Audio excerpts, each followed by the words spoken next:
کیا آپ کو محسوس ہوتا ہے کہ آپ دن رات محنت کر رہے ہیں، پسینہ بہا رہے ہیں، لیکن نتائج ویسے نہیں مل رہے جیسا آپ چاہتے ہیں؟ کبھی کبھی زیادہ محنت کرنا کامیابی کی ضمانت نہیں ہوتا، بلکہ صحیح طریقے سے محنت کرنا اصل کمال ہے۔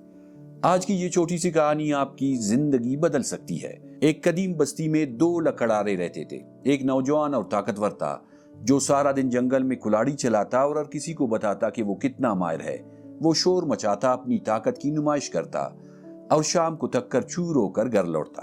دوسری طرف ایک بوڑھا لکڑہارا تھا، خاموش، تباہ اور پرسکون۔ وہ دن میں صرف چند گھنٹے کام کرتا، دن کا باقی وقت درخت کے نیچے خاموشی سے بیٹھا رہتا۔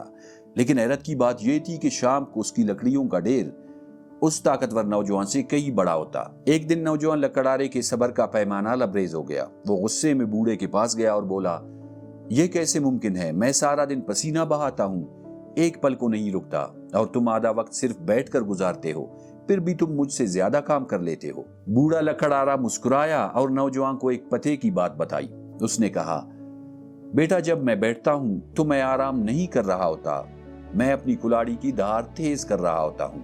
اس جملے کے ساتھ کہانی یہی پر ختم ہوتی ہے۔ مگر دوستو، اگر ہم اپنی روزمرہ زندگی پر غور کریں تو ہم میں سے اکثر لوگ اسی نوجوان لکڑہارے کی طرح دکھائی دیتے ہیں۔ ہم ایک ایسی دوڑ میں شامل ہیں جہاں ہر کوئی بس بھاگ رہا ہے، شور مچا رہا ہے اور بے تحاشا محنت کر رہا ہے۔ ہمیں لگتا ہے کہ جتنا زیادہ ہم خود کو تھکائیں گے اتنی ہی بڑی کامیابی ملے گی، لیکن حقیقت اس کے برعکس ہے۔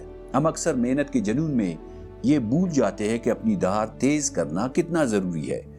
اب سوال یہ پیدا ہوتا ہے کہ اپنی دھار تیز کرنے کا اصل مطلب کیا ہے؟ اس کا سادہ سا جواب یہ ہے کہ آپ اپنی سکلز کو نکھاریں، اپنے ذہن کو تھوڑا سا سکون دے اور نئی چیزیں سیکھنے کے لیے وقت نکالے۔ یہ آرام کرنا نہیں ہے، بلکہ خود کو مستقبل کے چیلنجز کے لیے تیار کرنا ہے۔ اندھا دھند بھاگنے کے بجائے کبھی کبھی رک کر اپنی حکمت عملی پر غور کرنا آپ کو وہ بصیرت دیتا ہے جو مسلسل کام کرنے سے کبھی حاصل نہیں ہو سکتی۔ یاد رکھیے، اگر آپ ایک ایسی کلاڑی سے سارا دن درخت کاٹتے رہے جس کی دھار ختم ہو چکی ہو، تو دن کے آخر میں آپ کے پاس صرف جسمانی تھکن اور مایوسی ہوگی، کامیابی نہیں۔ لیکن اگر آپ اپنی مہارت اور ذہن کی دھار کو تیز کرنے پر وقت لگاتے ہیں تو آپ حیران رہ جائیں گے کہ جو کام دوسرے مہینوں میں نہیں کر پاتے وہ آپ چند دنوں یا گھنٹوں میں مکمل کر لیں گے۔ اس لیے تھوڑا وقت اپنے لیے نکالے، سیکھے، سمجھے اور پھر میدان میں اترے۔ یہی اصل کامیابی کا راستہ ہے۔ میں ہوں آپ کا میزبان ملک ہاشم۔ آپ دیکھ رہے تھے اربوئی سٹوریز۔